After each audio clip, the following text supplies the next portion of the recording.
France election, Marine Le Pen sees Trump-like boost in support, but victory far from assured. With one day before France officially heads to the polls for the first round of its presidential elections, candidate Marine Le Pen, who has built her campaign on the populist anger that helped President Trump get elected, is seeing a similar boost in support. An opinion poll released Friday by Odoxa shows her nearly neck-and-neck with centrist candidate Emmanuel Macron, a jump in the past week. Analysts point out that the latest attack in Paris, which killed a police officer and left 3 other people wounded Thursday, may have contributed to her surge in support. Still, the race is far from decided. As many as 1/3 of voters had not settled on a candidate this week, Newsweek reported. President Trump said he believed the Champs-Élysées attack would help Le Pen, while former President Barack Obama offered Macron his best wishes in a phone call Thursday. Both Trump and Obama stopped short of full endorsements. Election stations open Saturday in French overseas territories voting first, one day earlier than on the mainland.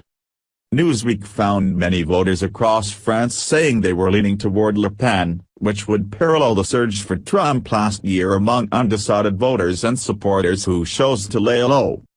André Robert, 56, said her tough stance on terror convinced him. "I'm voting for the candidate who will keep us safe." Marine gets me shaking, 65-year-old Monique Zauchkevich said, adding that she'd stayed out of politics until she heard Le Pen speak. Marine, she's close to the people.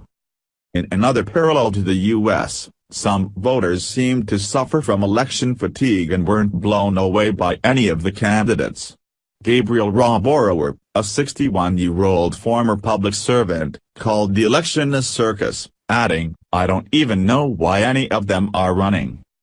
Sunday's vote is the first round in the French elections, with the top 2 candidates advancing to a winner-take-all runoff on May 7.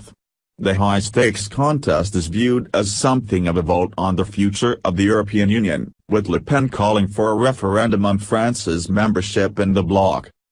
In a sign of how tense the country has become, a man holding a knife caused widespread panic Saturday at Paris Gare du Nord train station. He was arrested and no one was hurt.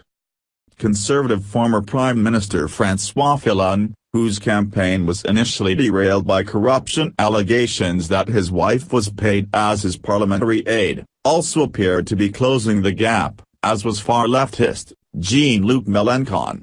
Campaigning by the 11 presidential candidates got off to a slow start, bogged down by corruption charges around once top candidate Fillon before belatedly switching focus to France's biggest fear, a new attack.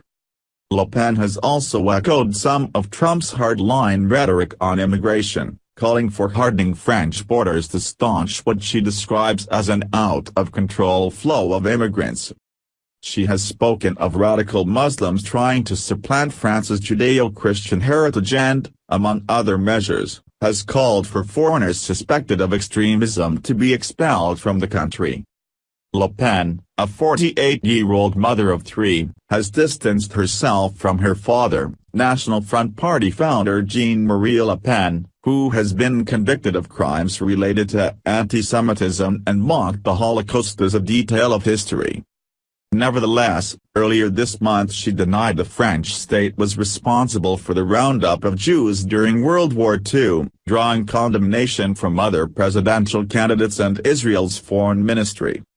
A victory for Macron would be a vote of confidence in France staying in the EU. Obama, when he was in office, encouraged Britain not to leave, though it ultimately voted to do so anyway.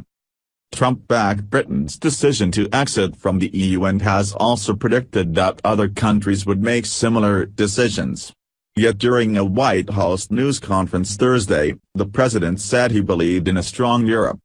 "A strong Europe is very, very important to me as President of the United States," he said.